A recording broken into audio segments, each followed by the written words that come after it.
Hi, I'm Kathy Leimbach of Aegon Leadership with some thoughts on consent agendas. As the term suggests, consent agendas are generally used when the board has several items for consideration that all of the board members are likely to consent to. This often includes routine matters such as approval of the board minutes from the last meeting, receipt of the most recent financial reports, receipt of staff operational reports, and receipt of committee reports. For boards that have special dictates from government on things that the board has to approve, even though the main function may be delegated to senior staff, items can also be put on the consent agenda.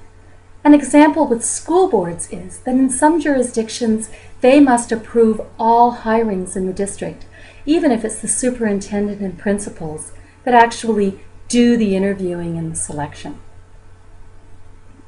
The joy of consent agendas is that all of these items, maybe 5, maybe 10 or 15 items, can be put in a list and voted on at once. It does require that the board members get background information ahead of time so that the board truly is informed to know whether they agree. But then once everyone's at the meeting, Bill can say, "I move acceptance of the consent agenda items." Mary says, "I second," and the question is called, everyone says in favor, and on they go. That handful or long list of agenda items has been handled in less than a minute. Now, it's okay. Don't be concerned that there might be 1 or 2 items in there that really do need discussion. At the beginning of the meeting, you can ask for certain items that were suggested to be on the consent agenda to be taken off and put on the main agenda so that there's opportunities for clarification and discussion.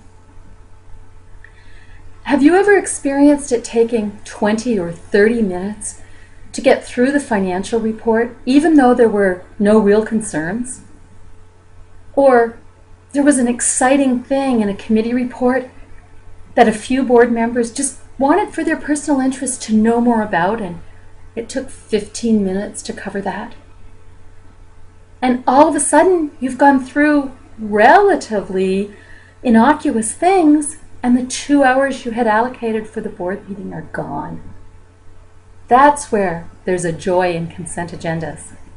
As long as there's nothing that board members are against, that long list of fairly standard things can be handled in a minute, which leaves the rest of the board meeting for board members to have meaningful discussion on big picture issues that will materially affect the organization's future. I encourage you to use consent agendas at your next board meeting. It will be a wonderful tool on your pathway to governance excellence.